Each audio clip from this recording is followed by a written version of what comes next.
Tekken 3 was an arcade sensation and one of the flagship titles for the original PlayStation.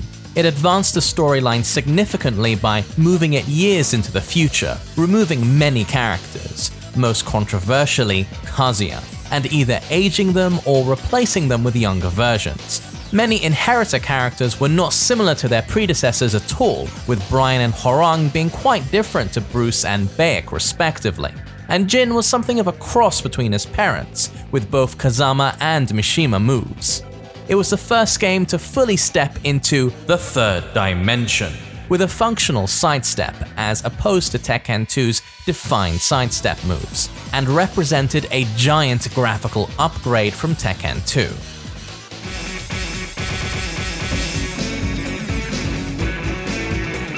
There was no side walk, only a large side step.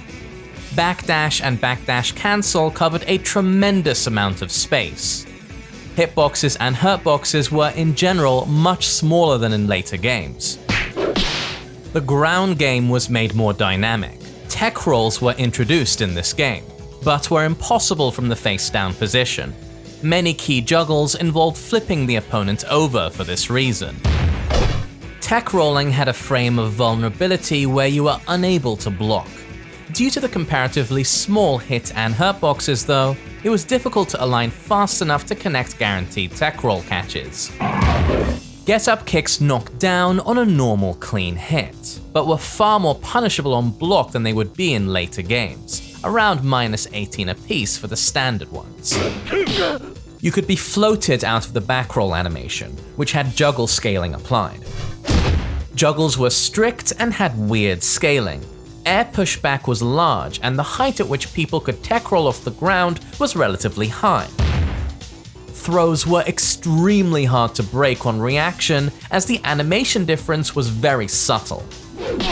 Size differentiation extended to mechanical properties as well as the actual size of the characters. For example, Jack-type characters, including Kuma, couldn't be launched by certain moves like generic down-forward 2s.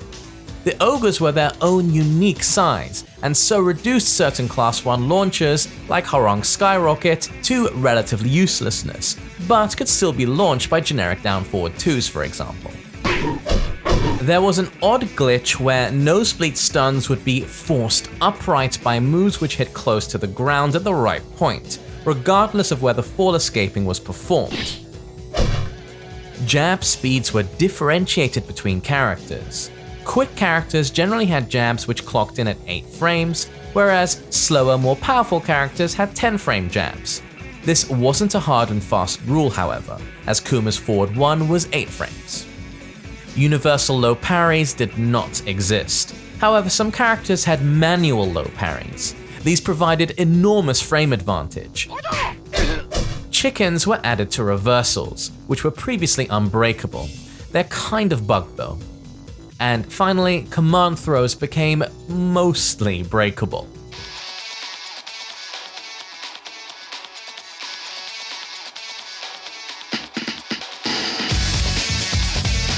Jin was the best character in Tekken 3. He was the first character to embody the wave dash and electric game, which has become the core of Mishima's. He was also full of other wacky stuff. Generic running 3s gave 17 frames of true advantage in this game, with the exception of Lore, which meant that Jin got a free dash electric on block. This was in fairness quite hard, unless Jin was playing against a small character, namely Julia, Xiaoyu, and Heihachi. And here the hurtbox interactions meant that Jin didn't need to dash at all. His while standing 2 was 14 frames, launched real high, and was almost impossible to punish on block for most characters. The first hit of his laser scraper gave an inescapable stun on counter hit. His hell sweep didn't stagger on block, which meant you had to guess to punish it. He also had back 1, which was a 10-frame jab which comboed into itself. Only the weird Tekken 3 hitboxes made this not quite as bad as it sounds. Early arcade versions of Tekken 3 had the Twin Lancer dash glitch, which is one of the most busted moves in Tekken history, as it's a 13-frame move with insane frame advantage which combos into launchers and itself on hit. Even without this, he remained the best character even in the console version, with the strongest space control and whiff punishment. His only real weakness compared to later iterations being the lack of his beloved Demon Steel pedal to hit people on the ground.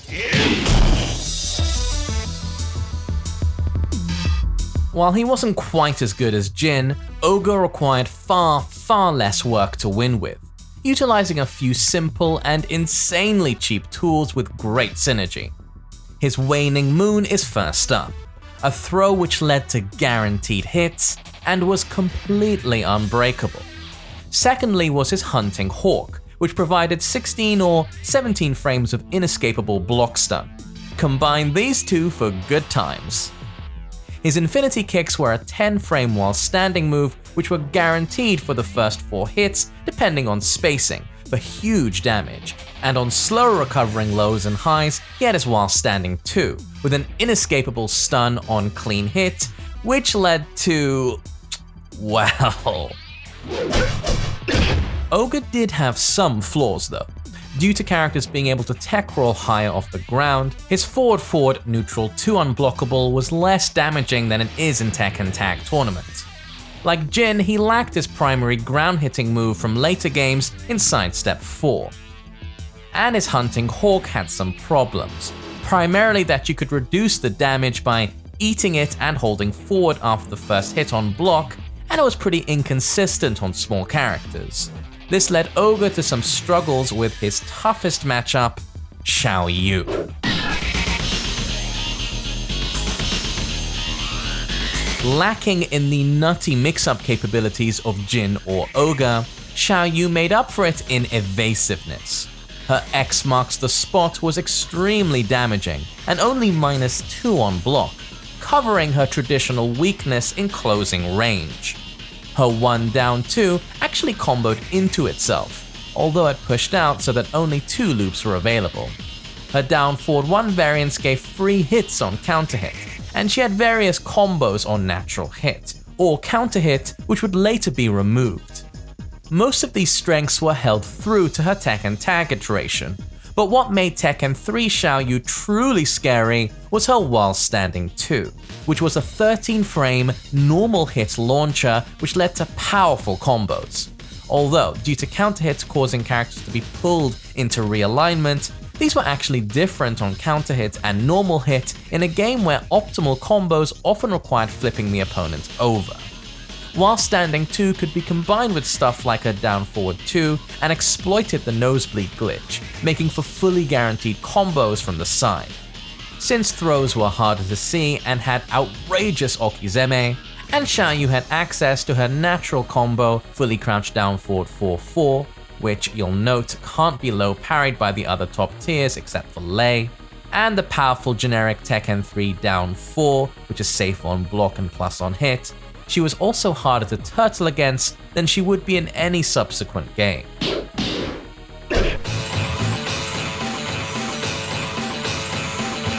Heihachi had a true mid-God Fist, but no electric. Due to no electric and a stricter juggle system, his combos were not quite as strong or versatile as later iterations. Forward 2 was still forward 2. He had a powerful slash kick follow-up in his Wind God Fist against small characters. His Hell Sweep series had no block stun, although at non-clean hit ranges, the opponent would auto-guard the first hit for chip damage. He also had an incredibly bizarre auto-reversal against some counter-hit right kicks if he held down forward, up, or up back. It's super weird, and Tekken 3 was full of this kind of stuff. The main mark against him was the cry that rings down throughout the Tekken series whenever anyone plays a Mishima. Namely, why don't you just pick whatever incarnation of Devil Jin is in this game instead? This was exacerbated by the way that Jin held the small character easy slash kick into electric advantage over his granddad in the head-to-head.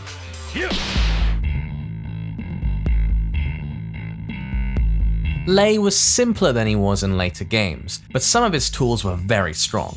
His slash kick wasn't as nasty as some other characters, but gave him a free Razor Rush 1-2-1 into Panther Guess, made even stronger by the lack of universal low parries, and the fact that neither Panther option was punishable on block, with Panther 1 being the main low, although notable that Panther 1-2 was only really punishable by Mach Breaker type moves anyway. Similarly, his Rave Sweep was not merely safe, but dangerous to punish. His Play Dead mid-launcher was safe, and Play Dead itself was more evasive than it would be from Tekken 6 onwards. His back turn down 1 launched on normal hit. His combos were also pretty decent, if nothing amazing, and his Tiger Stance was terrifying to duck against. As with many jabs, the back 1 version was particularly powerful, as it allowed a free, if frame perfect, forward neutral 4-1 into standing 2.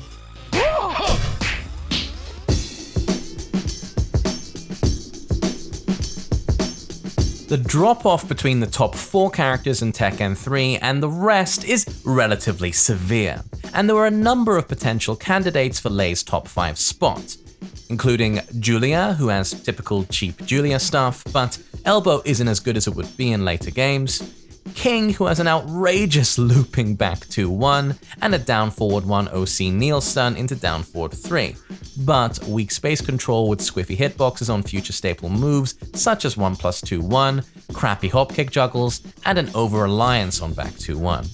Law, who has a really good whiff punisher in 3-4, and back 1-2 is also good, but his mix-up potential is poor, especially due to the lack of while standing 2, and having the only normal slash kick in the game without the free follow-ups.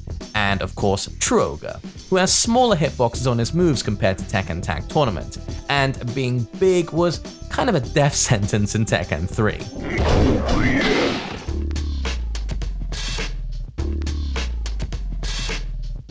The development of the competitive Tekken meta has been a bit of a weird loop, prioritizing certain things like pokes, rushdown, and panic moves at the beginning, before moving to safe, space-controlling neutral later on, then coming back to pokes with Tekken, the one with all the down forward ones, 7.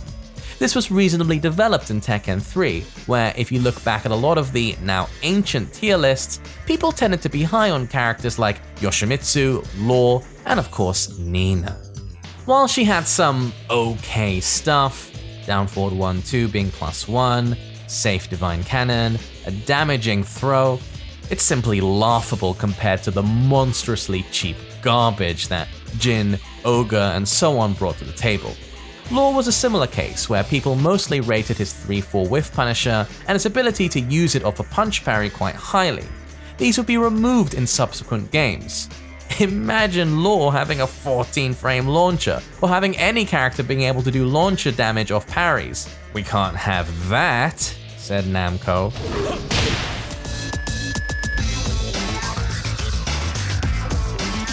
Dr. Boskonovich may not have actually been the worst character in Tekken 3, as Gon was also pretty bad, but the good Doctor was almost certainly the most bizarre character to ever hit a Tekken roster.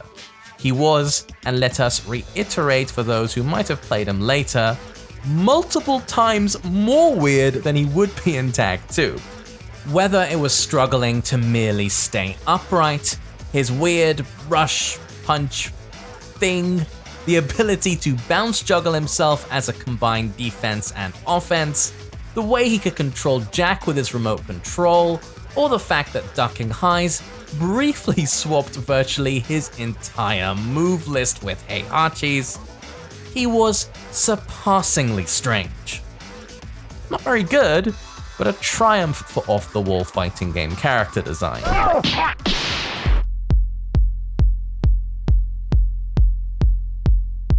Tekken 3 is the daddy. It's insanely broken by modern standards, but it's one of those games with no real predecessors, which somehow took a quantum leap in nailing a complex way of playing almost right off the bat. Other examples include Street Fighter II, Devil May Cry, and the original Doom.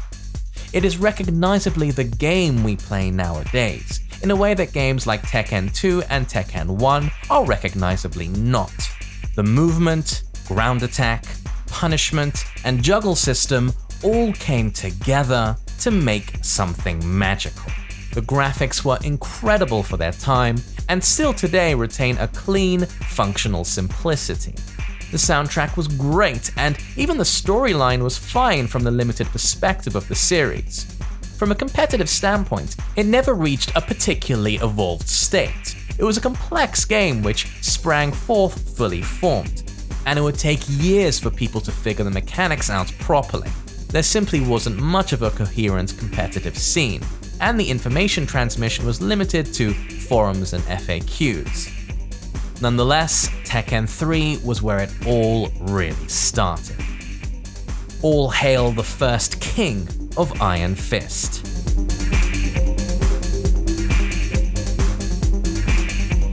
Thank you very much for watching. These videos are made possible by our generous backers over on Patreon. If you'd like to keep this channel going, head on over to patreon.com/thatblastedsalami. And for just $1 a month, you'll be listed next to these lovely people and also get some cool rewards like early access to our videos, exclusive PDFs of the scripts, wallpapers, and so on.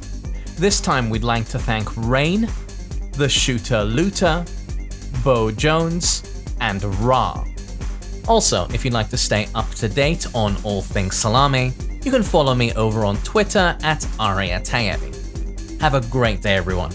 Next time on the Tekken Retrospective series, it's time for a tag battle.